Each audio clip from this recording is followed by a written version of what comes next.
भले ही प्रदेश सरकार ने खंड की पंचायतों में प्रधानपतियों के हस्तक्षेप करने पर रोक लगाई हो, लेकिन मौके पर परिस्थितियां विपरीत हैं। यदि जिला सिरमौर के विकासखंड पांवटा और शिलाई की बात की जाए तो यहां पंचायतों में बनी महिला प्रधानों के पतियों ने पंचायत बजट डकारने के लिए रोड मैप तैयार कर लिया है। इनकी पहली नज़र 15वां वित्त आयोग और पेंडिंग मनरेगा की मटेरियल पेमेंट है। ऑनगोइंग विकासात्मक स्कीमों से यदि बजट इनके झोली में नहीं आया तो स्कीम को बंद करने की धमकियों का माहौल गर्म है। सूत्रों की माने तो पंचायतों में महिला प्रधान नहीं बल्कि उनके पतियों की साख दांव पर है। यदि पंचायत प्रधान पतियों के तरीके से नहीं चले तो प्रधान पति खुद को पंचायत वासियों की नज़र में नकारा समझ रहे हैं और सारी इज्जत बिरादरी और पंचायत में धूमिल हो जाएगी। इसलिए लॉकडाउन खुलते ही महिला प्रधानों के पति पंचायतों के इर्द गिर्द मंडराने लगे हैं तथा पंचायत के वर्तमान और आगामी बजट को कैसे अंदर किया जाए इसके लिए महिला प्रधानों को समझाया जा रहा है।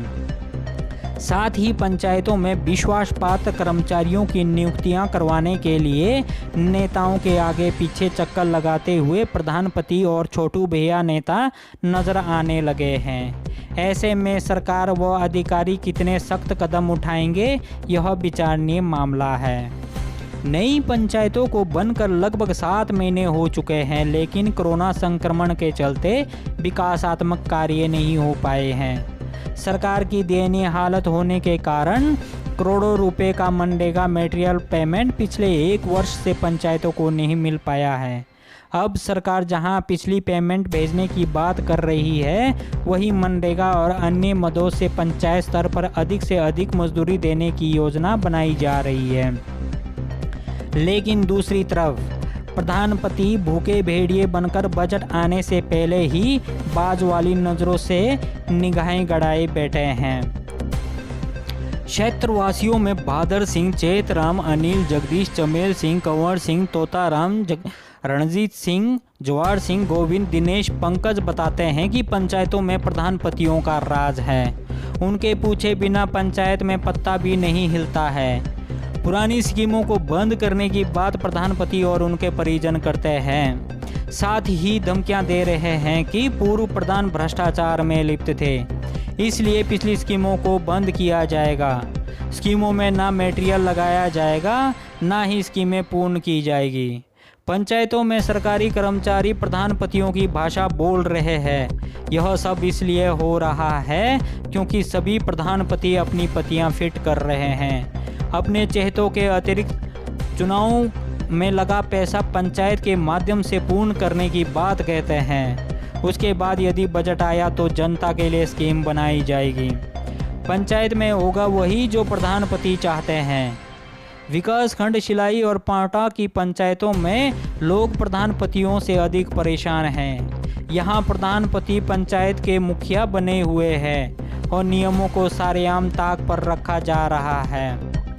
हद तो इस बात की हो गई कि खंड कार्यालय भी प्रधानपति ही डील करते नजर आते हैं। जब खंड विकास अधिकारी शिलाई ने प्रधानपतियों को पंचायत में हस्तक्षेप करने से रोकने की कोशिश की तो अब भ्रष्टाचार में लिप्त प्रधानपति खंड विकास अधिकारी के तबादले की सिफारिशें पक्ष और विपक्ष दोनों से कर रहे हैं ताकि अपने पसंदीदा का खंड विकास अधिकारी लाया जा सके।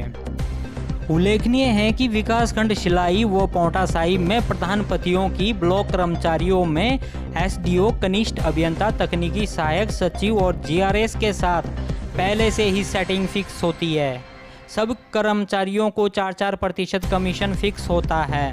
जिस स्कीम की कमीशन इनको नहीं पहुंचती है वह स्कीम कई सालों तक लटकाई जाती है तथा जांच होने पर स्कीम ऑनगोइंग बताई जाती है ताकि रिकवरी से बचा जा सके।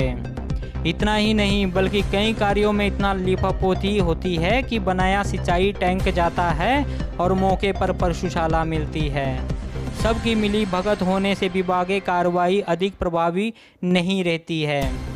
जो अधिकारी कार्रवाई की जहमत उठाते हैं उनके तबादले निश्चित है। यह सब खेल टेबल के नीचे चल रहा है और जनता के सामने सभी प्रधानपति पाक साफ नजर आते हैं।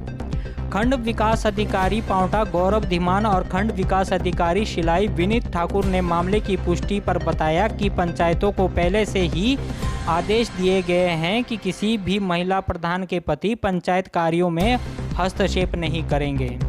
फिर भी यदि किसी पंचायत में ऐसा हो रहा है तथा जनता को परेशानियां हो रही हो तो खंड कार्यालय में शिकायत करें। नियम अनुसार संबंधित पंचायत पर कार्रवाई अमल में लाई जाएगी। उन्होंने बताया कि अपना कार्यालय ईमानदारी व विकास की लहर लाकर ही पूर्ण करना है। तबादला होने से उन्हें कोई फर्क नहीं पड़ता है, लेकिन भ्रष्टाचार आत्माओं को पनपने नहीं देंगे। उधर उपायुक्त सिरमौर राम कुमार गौतम ने बताया कि पंचायतों में प्रधान ही अपने स्तर पर सरकार की विकासात्मक योजनाएं व स्कीम जनता तक पहुंचाते हैं। परिजनों और प्रधानपतियों के हस्तक्षेप की कोई गुंजाइश नहीं है। ग्राम सभा खुद में सर्वमान्य है, इसलिए यदि किसी पंचायत में प्रधानपति हस्तक्षेप या मनमर्जी करते हैं तो ग्राम सभा प्रस्ताव या शिकायत पत्र जिला कार्यालय भेजें, ताकि संबंधित पंचायत प्रधान और प्रधानपति दोनों पर विभागीय कार्रवाई अमल में लाई जा सके। निसंदेह संबंधित पंचायत पर सख्त कार्रवाई की जाएगी।